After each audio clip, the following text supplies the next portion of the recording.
y'all. Welcome back to the Who's Right podcast. And what a week.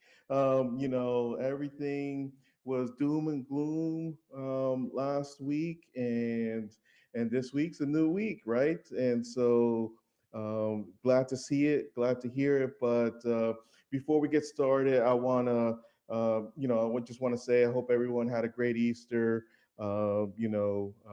Everything was awesome on our end. Church was great. So yes, happy Easter, everybody. Fortunately, we couldn't come yesterday because it was just a busy day with it being Easter and all. But I am glad that the Mets had an off day, and so we didn't have to stress too much about coming to you yesterday, and we came on today on the Mets off day. So. Before we get started, hey, subscribe to the channel, like this video, and let us know how you're feeling about the Mets right now.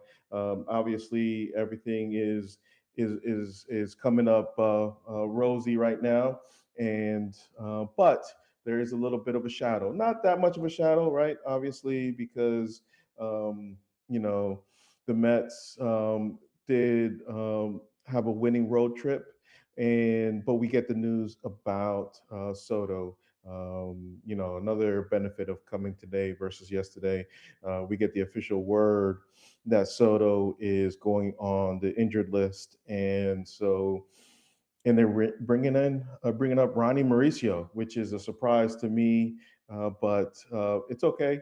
I'm trying to figure out why Ronnie out of all the guys, because we don't have space in the infield for Ronnie unless the Beatty injury is more than they're letting on. That's the only thing I can think of. But before we get into it, let me do a quick review of the week. Obviously, we started off the week pretty bad going up against the Cardinals. No one was hitting still, and yeah, I mean that was the name of the game against the Cardinals. Nobody was hitting yet. A couple days later, we get to San Francisco, and Soto gets hurt in San Francisco, but we start hitting. Um, Most notably, Mark Vientos and Young, out of all people, right? Obviously Bichette's hitting as well, starting to hit and starting to look more comfortable out there. But the week that is Vientos back, and that's the question because we have a guy that was being cast off, especially by me.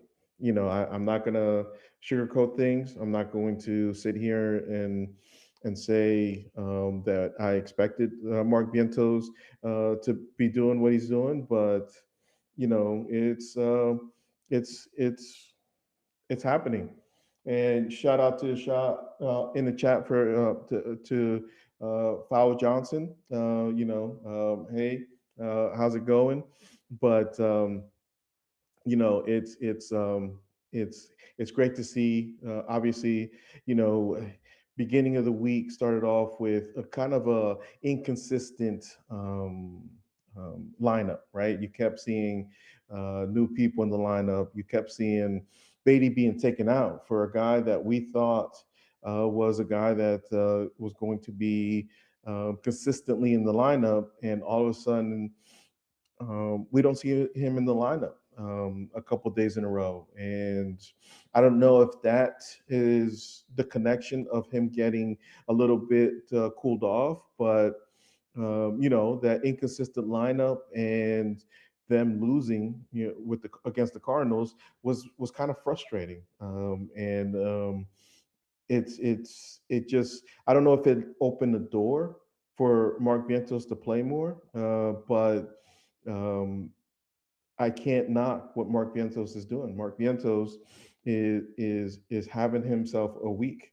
He got the opportunity, and it looks like he's taking the job from Beatty as being that guy that's going to be consistently hitting. And to sit on a little bit on Mark Vientos for a little bit, he's not just hitting home runs, right? He had one home run, and the thing is, he's not striking out like he was before, right? Um, he was a guy that you kept seeing those bad swings at those bad sliders, and he's not chasing. You know, kind of a la, kind of a little bit what the Alvarez is doing. You know how Alvarez hits his front leg, so he stays on the pitch instead of swinging wildly. Mark Vientos is actually doing that, and so it's interesting to see. Is this the evolution of Mark Vientos? Is this the new Mark Vientos? And you know, are we going to continue to see this? You know, are we going to see the same Mark Vientos here at home? And the question is, that's the question. And so I hope to see it. I hope to be proven wrong. I'd rather be wrong than right when it comes to winning. You know, because if the Mets are winning, then guess what? That's what I want. I want the Mets to win. There is no if ands about it. It doesn't matter if it's um, with the guys that I prefer to be out there or with the guys that I didn't think were going to have a shot, which is Mark Vientos at the moment, right? I didn't think Mark Vientos was going to have a shot, and now he's the one taking playing time away from Brett Beatty. And Brett Beatty sat because of jam thumb, which opened the door for Young, which also had a week. We'll get into it about who had who was the player of the week for the Mets. But it's one of those things where um, Young also got the playing time. Also was a guy that wasn't supposed to be playing a lot, and because of injury, not only to Juan Soto but also to Brett Beatty, got his opportunities to play, and is showing that he also can play. And so you love to see it. You love to see guys take it from other guys. Obviously, I don't expect Young to be this, um, um, you know, all world bat. I still think he's a bench bat, but you love to see guys step up. And this is the thing, guys. This is what happens when you have a deep lineup. You have guys when the top of the order isn't hitting, the bottom of the order is hitting, right? Because Lindor's not hitting yet, and since Soto got hurt, he's actually swinging more at bad pitches, and so. But this is what happens when you had a deep lineup. This is what was missing last year from the team was it guys that can step up when your top guys aren't hitting, and that's what you're seeing now. And so you love to see it. You love to see guys, and you can see the potential of this lineup when everybody is hitting, when everybody is having a, a good day, a week. You could see that this is a lineup that's going to be putting up runs. This is a lineup that's going to be putting up a lot of runs. If all players are hitting, you even had Marcus Simeon hitting, a guy that was silent for what until 2 games ago. Even he was hitting. It was hitting, and so when everybody's hitting, this is such a long and deep lineup, and that's where having everybody not having those concerns we had last year. Like last year, we had a 5 through 9 that you couldn't count on, and it was a death sentence because that kind of killed rallies and wasn't picking up the guys like, for example, Juan Soto being hurt. You didn't have a lineup that picked them up, and now you see a lineup that can pick up Juan Soto, that you can give Juan Soto rest, right? You don't have to force him to play or have him force you to play him because he's not a guy that wants to sit. You saw the interview on Saturday. He didn't want to go on the IL. He's a guy that wanted to keep playing. So if the Mets needed him, like they have in the past, well, guess what? They're going to probably have him play and play through the injury. But when you have a deep lineup like the one we have now, well, now you could put him on the IL and not worry about a week of baseball, right? And that's the good thing about having the lineup that we have this year. I'm super relaxed. I wasn't even stressed out because everybody else was hitting. You know, any other time that you have Soto not in the lineup, you're probably a little bit stressed out because you want to see Soto in the lineup. And now because of the lineup, you're not stressed out. You know, I was even listening to Evan Roberts yesterday and or this morning, and he was, he even, who's more stressed out than Evan Roberts, and he wasn't even stressed out. So having this lineup kind of gives us the ability to rest Juan Soto. Now we're going to transition into our second segment, and second segment is what other what what if any concerns do we have with the team right now? And really, there's only potentially, and I don't, and I'm only bringing it up because it's something to bring up. If Simeon didn't have the last couple games that he had, he might have been a continuing concern. But the concern that we have is Carson Bench. Is Carson Bench a concern for you? Um, is Carson Bench a concern for you? For me, I'm bringing it up as a concern, but honestly, I don't look at it as that big of a concern because when you have a lineup like the one you have now, uh, when you have a lineup like the one you have this year, when you have a lineup that's hitting and putting up runs like they did the last three games, that's less of a concern. Carson Bench is, we heard him in spring training.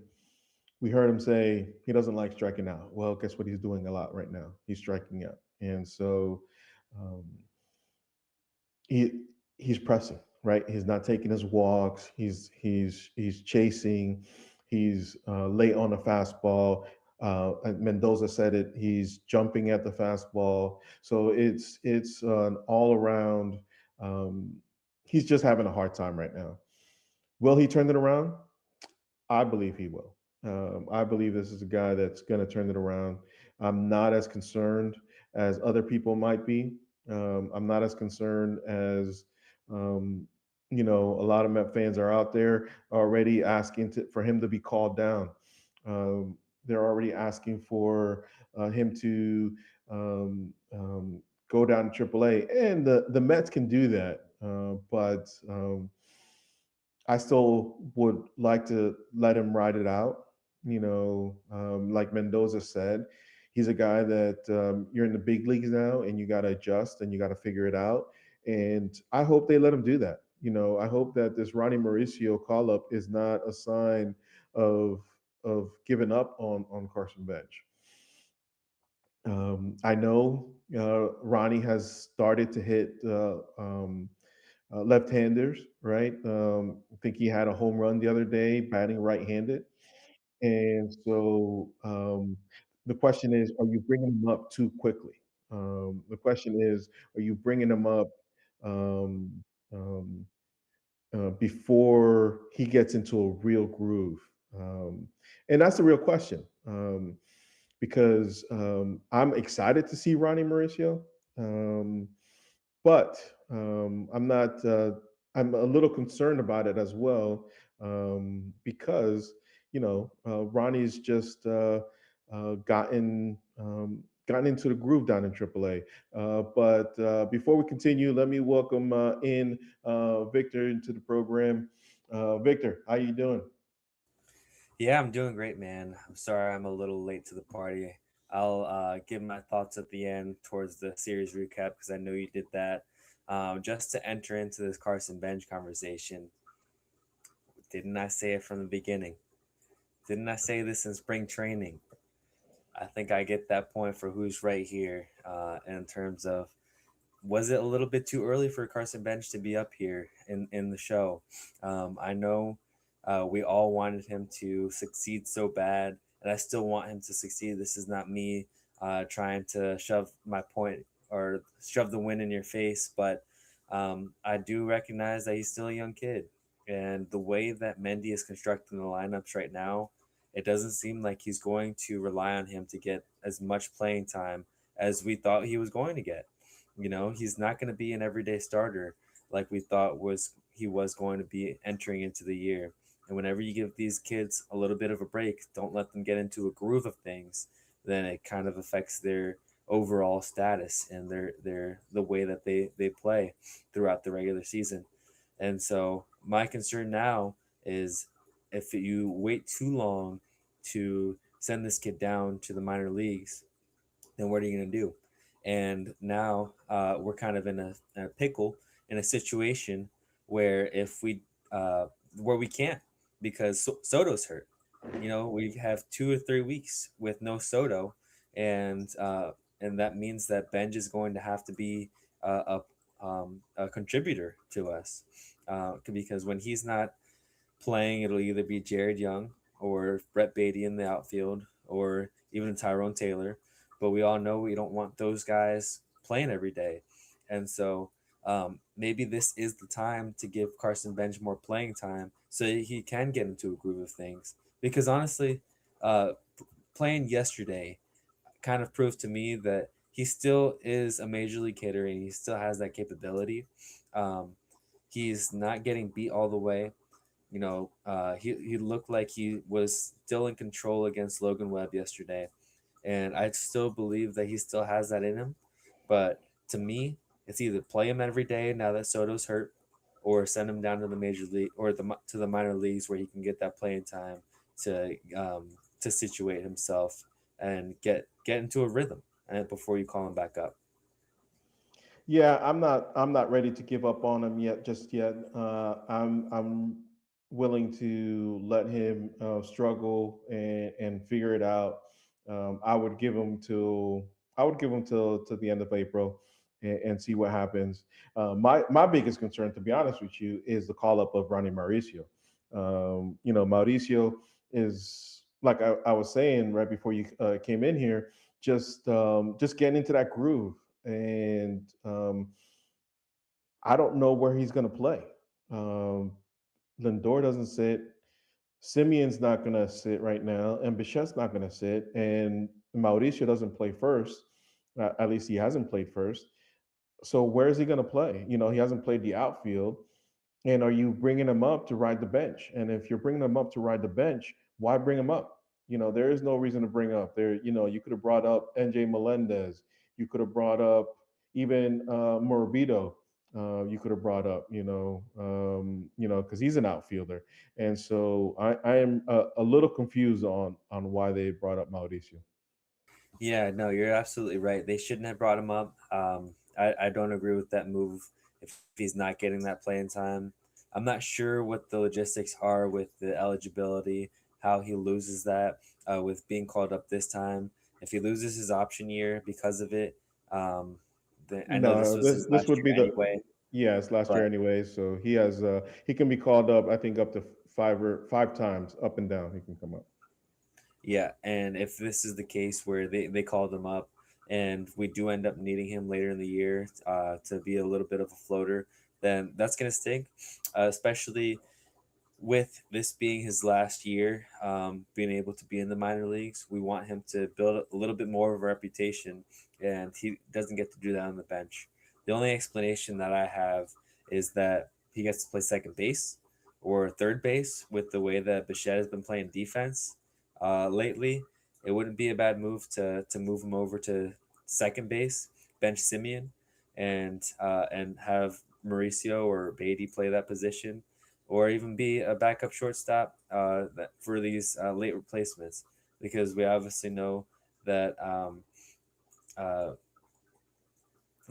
Mendy likes playing with a lineup a lot, and maybe he wants uh, Mauricio to be in as a late replacement without having to waste Beatty and have him in.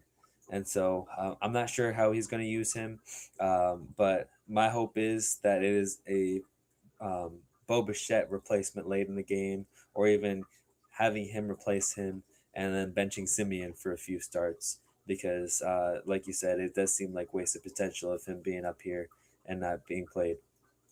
Yeah, yeah, I don't get it. I just don't see the playing time. I know those are options, but I think those are more options for us fans of Bichette sitting and Simeon sitting versus the reality of what they're actually going to do. Because Simeon's um, loves to play every day, just like Lindor. Obviously, Simeon is the bigger candidate to have a day off here and there. But with the day off today, do I really expect him to have a day off anytime soon? And I don't know. Well, time will tell.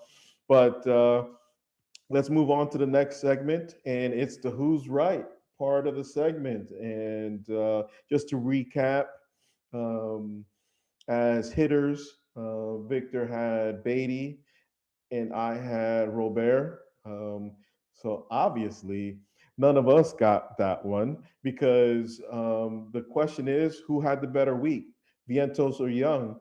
And I'm gonna have egg in my face. I know deep down Victor is a Vientos guy, but Vientos won the week. Obviously, he had the best week out of all of them. He may have taken the job away from Beatty as a starting in the starting lineup.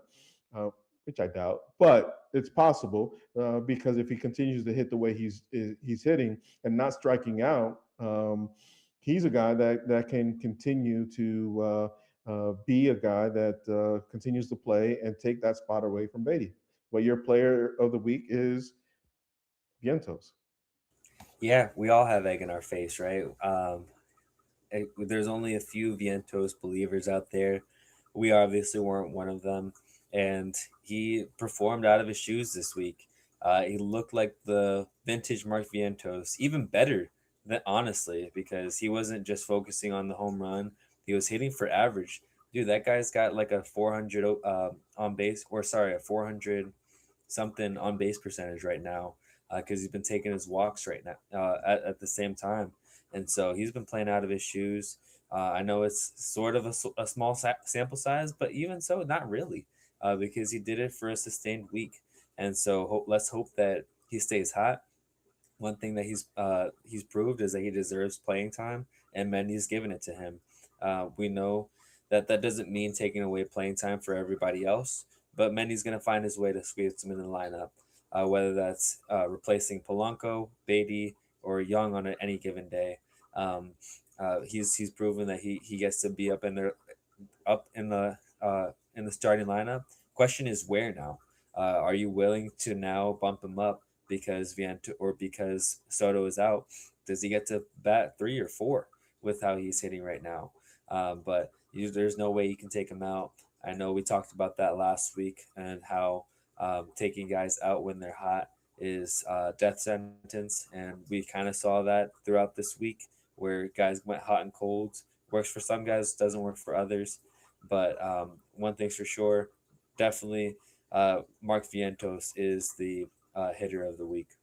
Yeah, and to go off of that a little bit is Mendy could have sat Vientos. This is the day and age when they don't believe in hot and cold, right? So props to Mendy on letting him play and allowing Mark Vientos to take the job. So love to see it and love to see the Mets win. And as far as the pitching side, Victor had Holmes and I had McLean. And, you know, obviously, we had a good outing by the both of them. But at the end of the day, we got to give it to the guy that went 7 innings.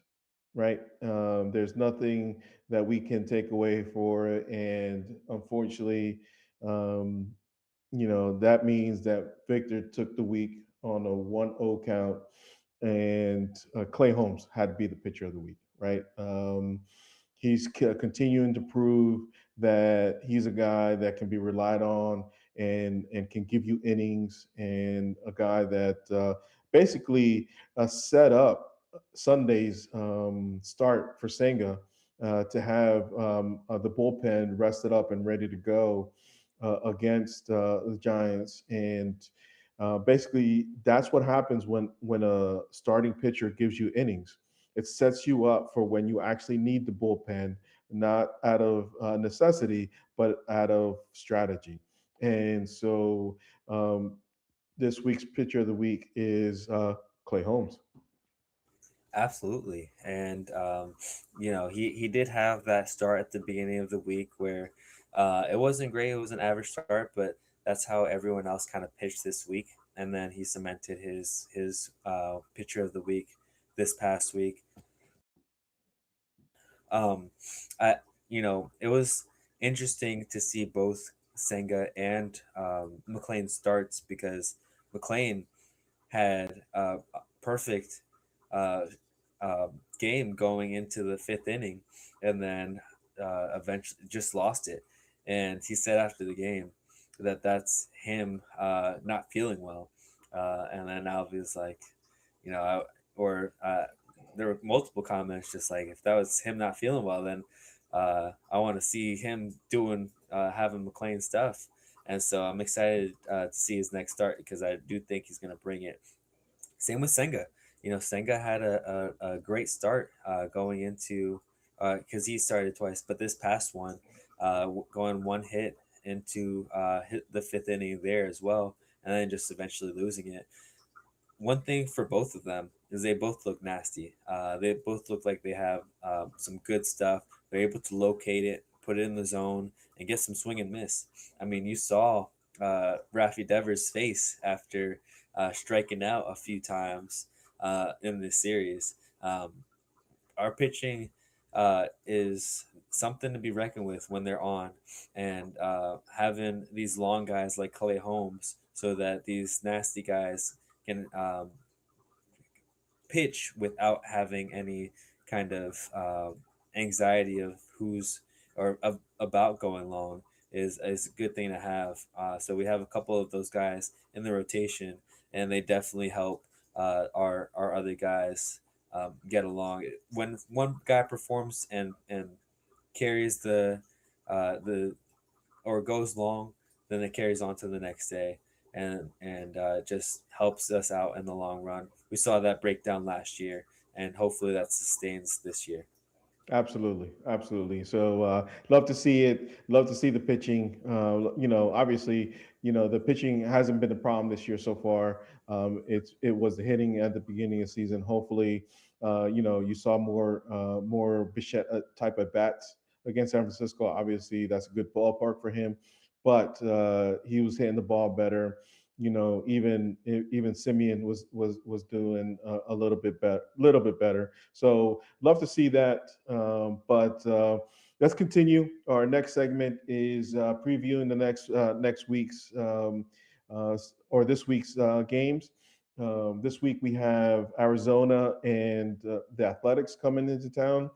And if you guys haven't heard, they're moving up Tuesday and Wednesday's game to 4 o'clock because of the weather. It's crazy. But it's April weather in New York, and so it's going to be cold. So they moved up the starts to 4 o'clock. But we're going up against teams that again we should beat.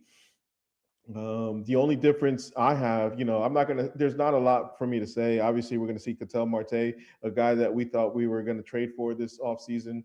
And we're gonna see Zach Callen, a guy that I think we could handle. So I'm hoping that we handle him. And we're gonna see the Athletics. Athletics are a feisty bunch, right? They're a good team, offensive team. They still lack the hitting. I'm not sure because it's so far ahead, and I didn't actually map it out if we're going to see our boy Severino this weekend.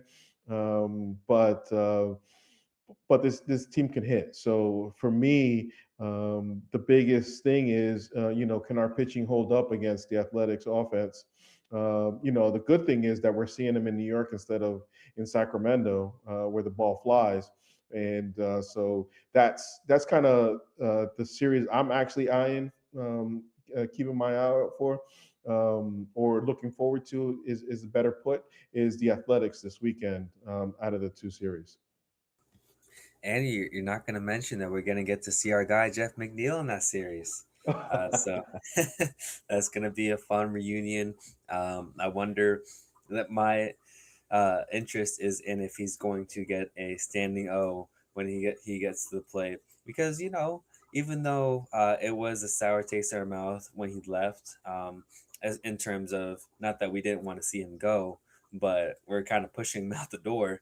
It's more, he won a batting title for us, and he was one of the more tenured Mets that we had on this team, and so I do hope that he does get the recognition that he deserves in that regard, and it'll be good to see him. It'll be a good series for sure.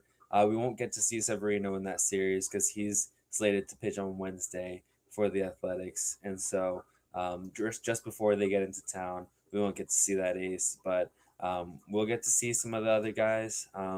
They have some good young pitching, and the hitting is where it's at. Shea Langoliers is going to be a good watch. Your guy at shortstop, I can't even think of all the young Wilson. guys that they have. Is yeah. Can't think of all the guys that they have on that team, but they have a lot of young talent. They're still rebuilding, getting ready for their move to Vegas, and so they're gonna play with some spunk. That'll be exciting. And I don't want to forget about the Diamondbacks. Even though they're not that great of a team, they still have a pretty good, or not good in terms of what you would think, just because they're in the division with the Dodgers and the Padres and the Giants. So they might get pushed down to think that they're the fourth best team in that division, but they still have a decent team. We're going to get to see Zach Gallen, who was a monster pitcher back in 2023 and 24. And he's working on getting that stuff back. He had to settle for a deal this past year, and so he's trying to prove himself as a top starting pitcher again. Eduardo Rodriguez, I remember back in his Detroit days, when he was shutting out the Mets, when he was pitching for them, and so that's going to be a good pitching matchup between him and I think McLean is pitching that day, but and their lineup isn't that bad. Christian Walker, or no, Astros. he's on the Astros now, but um, Yeah, that's a couple years ago. yeah, that's a couple years ago. You see where my head's at. It's been a long weekend, long day, but nevertheless, they still have a lot of talent on that team, and they're still a feisty bunch. They just beat the Braves, so want to give them some thanks for that. And they still have a lot of talent on that team. So don't want to just say every series is winnable. We saw what happened with the Cardinals. Even though we should have won that series, we still have to show up and perform because it's still a major league team, and and that's to be said for both of these teams that we're going to see this week. No, for sure, absolutely, but like you said, it winnable. I'm not saying that we're going to win, but winnable series. I'm looking. The way I look at it, I just want to win series, right? You know, if we would have gone 2-2 against the Giants and taken 2 out of 3 against St. Louis, we would have ended up with the same road record that we did this week, 4-3. And so, to me, that's the winning formula. So that's what I want to see this week. I want to see a 4-2 week, and I want to see 2 series wins. Don't I'm not worried about how it comes. I just want to see a 4-2 record this week, and so um, but you're right. It's not teams that we can look past. It's not teams that we should be thinking. You know, the only reason I'm looking forward to the Athletics is because of the young talent. You know what I mean? They had with Nick Kurtz and you know, obviously Nick Kurtz hasn't woken up yet, and I hope he waits until after this weekend to wake up. But you know, I love Nick Kurtz. You know, he's a guy that I even traded for in my fantasy. Because you know the Amish factor to him, you know, near and dear to my heart. So I kind of maybe got pulled on the heartstrings a little bit on that one, but and I didn't. I completely forgot about Jeff McNeil, so I'm not gonna say I didn't forget about Jeff McNeil, but you know he's batting seventh in that lineup, and so that's kind of the thing with Jeff McNeil that you know everybody in the offseason was saying, well, can we get more for Jeff McNeil? And the question is, it doesn't look like it, right? If he's batting seventh for the Athletics, you know that's kind of telling you just where he's kind of fallen to as a player. And you know again, it's not something that we want to see because we love Jeff. We love that he won a batting title here in New York, but at the end of the day, you know, it'd be good to see him. My question is, what are we going to see? Are we going to see a standing O, a nice applause, or you know, I doubt anybody else is going to boo. So, what do you think? What do you think Jeff McNeil is going to get? Yeah, no, I do hope that again that he does get that recognition. He's not having a great season so far. You know, he's batting, you know, about as bad as he has in his career so far. So he's gotten off to a slow start, and you know he's getting older in his career. So hopefully, coming back to City Field will put a smile on his face. Always love to see him smile whenever things were going right for him, and uh, and yeah, it'll be good. So I know I'll be smiling watching him batting for the Athletics, and I hope that every Mets fan at the stadium is smiling getting to see him too. Yeah, no, for sure. Absolutely. So let's get into the last segment of the episode. And it's time to pick our guys, our batter of the week, and our pitcher of the week. So I went first with the batter of the week last time. So you're up. Well, um, see, I think the mistake that we made last week was going off of guys that were already hot and trying to have them stay hot. And given an off day, given some rest, I think that I'm going to go with somebody that needs to wake up a little bit, that has had opportunities but hasn't shown up. And so I'm going to go with the guy that is going to step up as the captain this week because Juan Soto is sitting for a couple of weeks. So give me Lindor to step up, set the tone for these games, and to lead his team to victory. I was so concerned you were going to take my guy, and I'm glad you didn't. Um, I'm hoping that we see a better side of Lindor. And with Lindor, here's the thing: you know, he's a guy that gets off to notoriously slow starts. Last year was kind of an anomaly for him of actually getting off to a pretty decent start in April of last year.